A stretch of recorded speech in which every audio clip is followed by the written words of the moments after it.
উদ্বোধনের ঠিক আগেই হয়ে গেল আরো একটি চমৎকার ঘটনা। অযোধ্যায় শ্রীরামের প্রাণ প্রতিষ্ঠার তারিখ যত এগিয়ে আসছে, ততই একে একে সামনে আসছে অলৌকিক সব ঘটনা। কেউ কেউ বলছেন ভগবান শ্রীরামকে স্বাগত জানানোর জন্য তার সঙ্গী সাথীরা দূর দূরান্ত থেকে ছুটে আসছে। তাই আজকের এই ভিডিওতে অযোধ্যা রাম মন্দিরকে কেন্দ্র করে আসা এমন সব অলৌকিক ঘটনা নিয়ে কথা বলবো, যা দেখে বিজ্ঞানীরা পর্যন্ত কেঁপে ওঠে। মন্দির নির্মাণের সময় ঘটা এই চমৎকারগুলো সম্পর্কে জানলে আপনারাও চমকে উঠবেন। তাই আজকের এই ভিডিওটিকে অবশ্যই সম্পূর্ণ দেখবেন। বন্ধুরা, ভিডিওটিতে এগোনোর আগে আপনাদের কাছে একটু অনুরোধ রাখছি। আপনারা যদি এই চ্যানেলে প্রথমবার এসে থাকেন, তাহলে অবশ্যই চ্যানেলটি সাবস্ক্রাইব করবেন এবং বেল বাটনটি অন করে দেবেন, যাতে সমস্ত ভিডিওর নোটিফিকেশন আপনার কাছে পৌঁছে যায়। আর ভিডিওটি দেখে উপকৃত হলে অবশ্যই একটি লাইক করবেন এবং প্রিয়জনদের সাথে শেয়ার করবেন, যাতে তারাও ভিডিওটি দেখে উপকৃত হয়। এবং কমেন্টে জয় শ্রীরাম বা জয় হনুমান লিখতে ভুলবেন না। তাহলে আসুন এবার শুরু করা যাক। বন্ধুরা, পৃথিবীর ইতিহাসে 22শে জানুয়ারির দিন অমর হয়ে থাকবে। এই দিনটি পৃথিবীবাসীর জন্য খুবই গুরুত্বপূর্ণ একটা দিন হতে চলেছে। বিশ্বের সমস্ত রাম ভক্তরা এই ঐতিহাসিক মুহূর্তের সাক্ষী থাকবেন। বাবরি মসজিদ বানানোর 330 বছর পর 1858 খ্রিস্টাব্দে বাবরি মসজিদ পরিষদে পূজা অর্চনা নিয়ে একটা এফআইআর করা হয়। তারপরে 1885 খ্রিস্টাব্দে এই মামলা প্রথম আদালতে পৌঁছায়। 134 বছর ধরে চলা আইনি লড়াইয়ের পর 9 নভেম্বর 2019 সালে ভারতের সর্বোচ্চ আদালত সমস্ত বিবাদের ইতি ঘটিয়ে রাম মন্দিরের পক্ষে চূড়ান্ত রায় দেন। আর এই সিদ্ধান্ত 140 কোটি মানুষকে আনন্দে উচ্ছ্বাসিত করে। তারপরে 2020 সালে শ্রীরামের জন্মভূমি অযোধ্যায় 70 একর জমিতে নির্মাণ কার্য করা হয় রাম মন্দিরের। আর এত বছর পর রাম মন্দিরে শ্রীরামচন্দ্রের মূর্তির প্রাণ প্রতিষ্ঠা হতে চলেছে 22শে জানুয়ারি। তাই এই দিনটির জন্য প্রতীক্ষা করে আছে গোটা দেশ। ক্রমাগত ভক্তদের মধ্যে মন্দির উদ্বোধনী উৎসাহ বেড়েই চলেছে। গোটা বিশ্বে এখন শুধু শ্রীরাম মন্দির নিয়ে আলোচনা চলছে। মন্দির নির্মাণ কার্য এখন অন্তিম পর্যায়ে এসে পৌঁছেছে। 1 সপ্তাহ ধরে চলবে শ্রীরামের প্রাণ প্রতিষ্ঠার ক্রিয়া, যেখানে উপস্থিত থাকবেন দেশের প্রধানমন্ত্রী নরেন্দ্র মোদী। যখন রাবণ মাতা সীতাকে হরণ করে, তখন শ্রী রামচন্দ্র রামেশ্বর থেকে লঙ্কা পর্যন্ত রাম সেতু নির্মাণ করেছিলেন। এই রাম সেতু নির্মাণে বানর সেনার গুরুত্বপূর্ণ ভূমিকা ছিল। একই সঙ্গে অনেক পশু পাখিরাও রাম সেতু নির্মাণে যোগদান করেছিলেন। এরপর শ্রীরাম রাবণের বধ করলেন আর পুনরায় অযোধ্যায় ফিরলেন। তখন ধুমধাম করে দীপাবলি পালন করা হলো।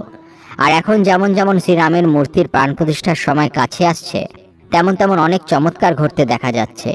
কিছুদিন আগে শকুনদের একটা বড় দল অযোধ্যায় দেখা গেছে। এমনটা বলা হচ্ছে শকুনদের এই প্রজাতি অনেকদিন আগেই বিলুপ্ত হয়ে গেছিল, কিন্তু এখন হঠাৎ করে এমন শকুনদের অযোধ্যায় দেখতে পাওয়াকে একটা বড় চমৎকার বলে মনে করা হচ্ছে।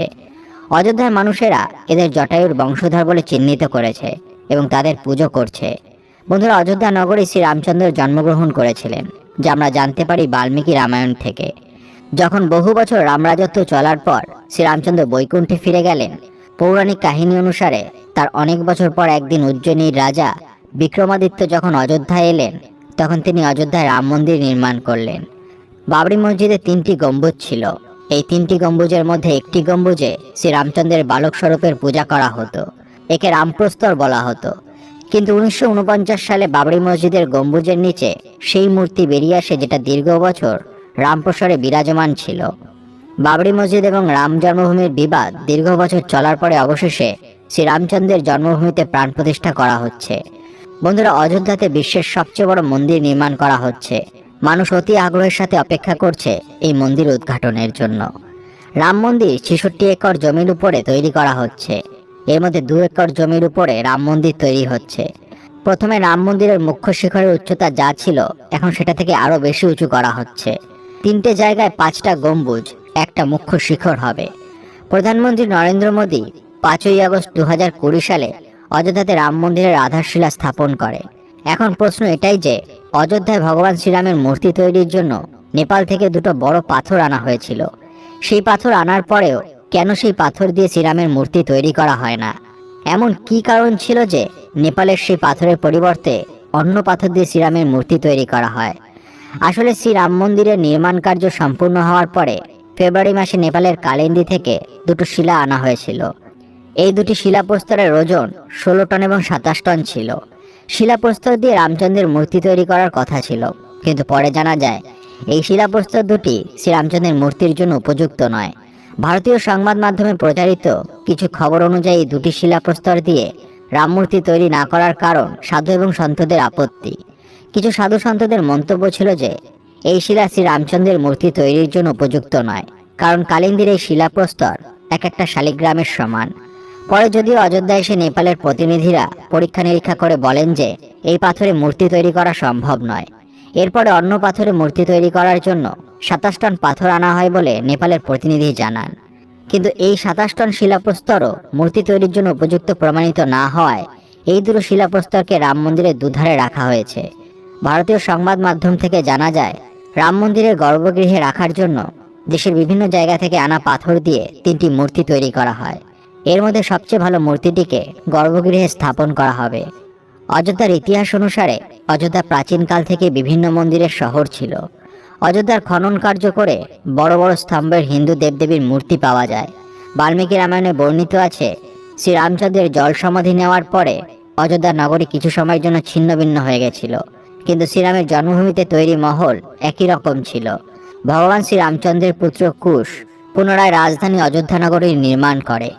এই নির্মাণের পর সূর্যবংশের আগামী 44 বংশধর মহারাজা বৃহৎবলীর রাজত্বকাল পর্যন্ত অযোধ্যা উন্নত সম্ভ্রান্ত ছিল।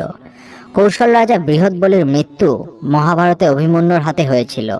মহাভারতের যুদ্ধের পর অযোধ্যা নগরী সম্পূর্ণ ধ্বংসাবশেষে পরিণত হয়, কিন্তু রামের জন্মভূমির অস্তিত্ব একই রকম থেকে যায়।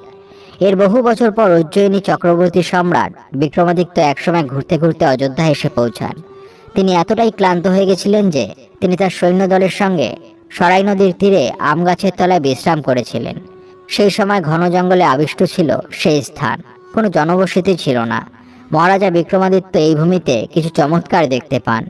তখন তিনি এই চমৎকারগুলির কারণ জানতে আগ্রহী হয়ে পড়েন এবং অবশেষে ঋষি মুনিদের কাছে জানতে পারেন অযোধ্যা শ্রী রামচন্দ্রের জন্মভূমি। তখন রাজা বিক্রমাদিত্য অযোধ্যায় রাম মন্দির নির্মাণ করলেন। তারপর মুঘল শাসক রাম মন্দিরের জায়গায় বাবরি মসজিদ তৈরি করল। 1528-29 খ্রিস্টাব্দে বাবরি মসজিদ নির্মাণ করেছিল। তারপর অবশেষে রাম মন্দির বানানোর পক্ষে রায় দিয়েছে ভারতের সুপ্রিম কোর্ট। তারপর পুনরায় রাম মন্দির নির্মাণ কার্য শুরু হলো 2020 সালে। আর এই 22শে জানুয়ারি সবার প্রতীক্ষার অবসান ঘটিয়ে রামলালা বিরাজমান হতে চলেছেন অযোধ্যায় আরও একবার। এবার চলুন কিছু অনুপ্রেরণামূলক উক্তি শুনে নেওয়া যাক। সেই সব লোকজন হঠাৎই বদলে যায় যাদের আমরা প্রয়োজনের থেকে বেশি সম্মান দিয়ে ফেলি। আমি তার জন্য সবসময় প্রার্থনা করা ছেড়ে দিয়েছি। যে ভালোবাসার কোনো কদর জানে না, তাকে প্রার্থনার মাধ্যমে কেন চাইব? যে একবার পড়ে গিয়ে সামলে নিতে পারে, সে আসলে জীবনটাকে বুঝে গেছে। যখন কাউকে হারিয়ে ফেলার সময় আসে, তখন তাকে পাওয়ার মূল্যটা বোঝা যায়। জীবনটা তুমি বাঁচার জন্য পেয়েছো, লোকে কি ভাববে এটা ভেবে তুমি তোমার জীবনটা নষ্ট করো না। গন্তব্যটা সহজ হয়ে যায় যখন কোনো আপনজন সাহস দেখিয়ে বলে যে তুমি টেনশন নিও না, সবকিছু ঠিক হয়ে যাবে। হে ভগবান, আমাকে কারোর উপরে বোঝা করে দিও না। যে আমার থেকে দূরে থাকতে চায়, তাকে প্রথমেই আমার থেকে দূরে করে দিও। তুমি যদি চাও সারা জীবন ধরে কেউ তোমার পাশে থাকুক, তাহলে তাকে কখনো বলো না যে তুমি তাকে কতটা চাও। অহংকার করাটাও আবশ্যক যখন কথাটা অধিকার সম্মান আর চরিত্র নিয়ে হয়। বিনা কারণে এখানে কেউ কাঁদে না। দুঃখটা যখন গভীর হয়, চোখের জলটাও তখনই পড়ে। কিছু লোকজন হারিয়ে ফেলাকে ভালোবাসা বলে, আবার কিছু লোকজন পেয়ে যাওয়াকে ভালোবাসা বলে, আর আমি সত্যি মন নিয়ে পাশে থাকাকে ভালোবাসা বলি। বন্ধুরা, ভিডিওটি দেখে যদি ভালো লাগে তাহলে অবশ্যই একটি লাইক করবেন এবং সবাইকে শেয়ার করবেন যাতে তারাও ভিডিওটি দেখে উপকৃত হয়।